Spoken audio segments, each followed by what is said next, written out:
Bonjour à tous, c'est Mathieu de l'Atelier Passion du Bois. Aujourd'hui, je vous propose un petit vlog. Voilà, c'est le 5e de la série. Je commence par vous remercier tous énormément parce qu'on a passé maintenant les 4000 abonnés sur YouTube. Donc ça me fait vraiment extrêmement plaisir et encore une fois, ça me donne vraiment la pêche pour continuer à vous faire de plus en plus de vidéos.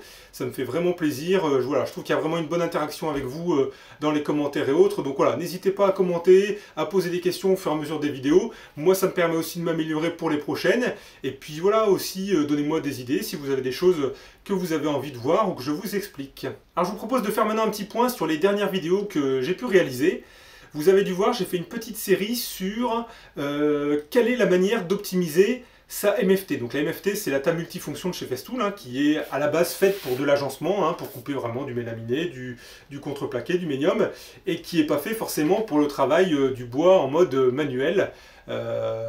Et donc j'ai fait une série de vidéos dessus, avec une première vidéo notamment par rapport à la création d'un piétement en bois pour vraiment lui apporter de la stabilité au maximum. Une deuxième vidéo sur la mise en place d'une presse.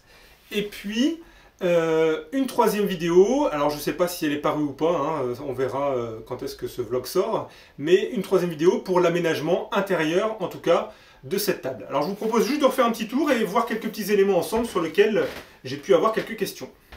Alors voilà, la table dans son ensemble, hein, vous voyez, c'est quand même plutôt mastoc, mais j'en suis vraiment très content.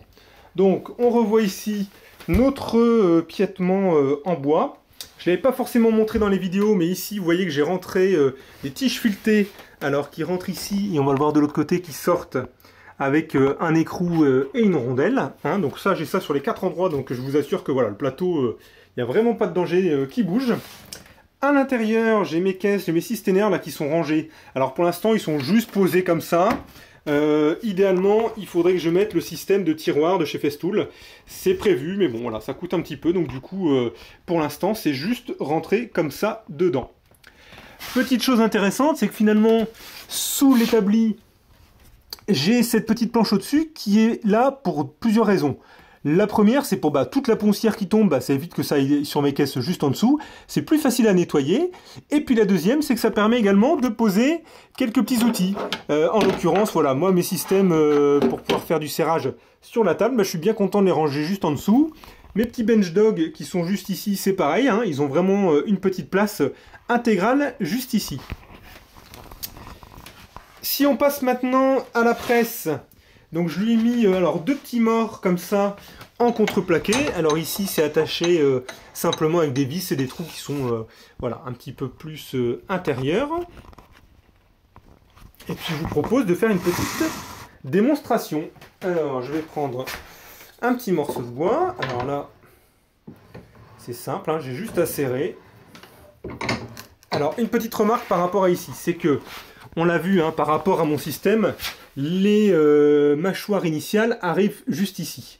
Idéalement, sur ce type de presse, c'est bien de se retrouver légèrement en dessous du plateau. Donc ce que j'ai fait, c'est que les morts en bois que j'ai fait, je les ai fait volontairement un petit peu plus longs. Ça me laisse largement assez de force de serrage pour arriver pile sous la MFT.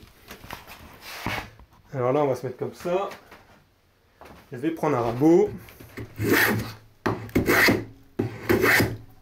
Et vous voyez là, c'est vraiment...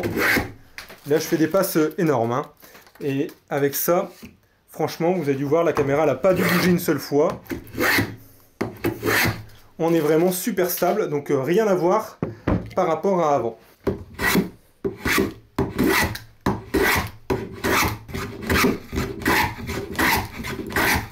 J'ai également prévu une petite vidéo sur tout ce qui est l'optimisation du rangement de son atelier. J'avais eu pas mal là, de questions là-dessus, notamment au moment de l'FAQ, des gens que ça intéressait.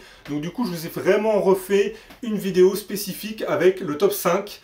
Voilà, le top 5 des conseils à faire pour avoir un atelier bien optimisé et bien rangé. J'ai également un shop tour qui est prévu prochainement, parce que voilà, suite au réaménagement complet de mon atelier, j'ai prévu de vous refaire un tour complet de l'atelier pour vous représenter encore une fois tous les outils, hein, parce que depuis le premier, il y en a eu quelques nouveaux qui sont apparus. Alors, pour les fans des apéroutis, n'oubliez pas que j'ai fait une petite playlist qui permet de regrouper voilà, tous les épisodes Donc si vous ne les avez pas tous vus, je vous invite à aller les voir. Le dernier paru est sur les aspirateurs et je pense que le prochain, alors là gros teasing, ce sera sur les outils manuels. Donc voilà, si ça vous intéresse, n'oubliez pas de vous abonner à la chaîne pour être informé de quand ces vidéos sortiront. Mais écoutez, voilà, c'est tout pour ce petit blog. Voilà, j'ai pas mal de petits projets dans le pipe, comme on dit. J'ai également l'intention de me remettre pas mal à la soudure. Donc si ça vous intéresse, voilà, restez connectés, ça devrait arriver sous peu, mais voilà, avec les beaux jours, je vais pouvoir bricoler un petit peu dehors. Oui, parce que finalement, faire de la soudure dans un atelier en ossature bois, rempli de bois, c'est peut-être pas une super idée. Donc là, je suis vraiment content que les beaux jours arrivent pour pouvoir me remettre à souder dehors, pour votre plus grand plaisir. Alors n'oubliez pas que cette chaîne, finalement, c'est aussi la vôtre, vous mes abonnés, donc du coup, si vous avez des questions, si vous avez des envies de vidéos, n'hésitez pas à les mettre là en commentaire de cette vidéo pour que je puisse finalement vous les prévoir par la suite dans la mesure du possible. Allez, écoutez, il me reste à vous dire à bientôt pour une prochaine vidéo. Et puis, encore merci à tous pour les 4000, ça m'a fait vraiment plaisir. Allez, ciao!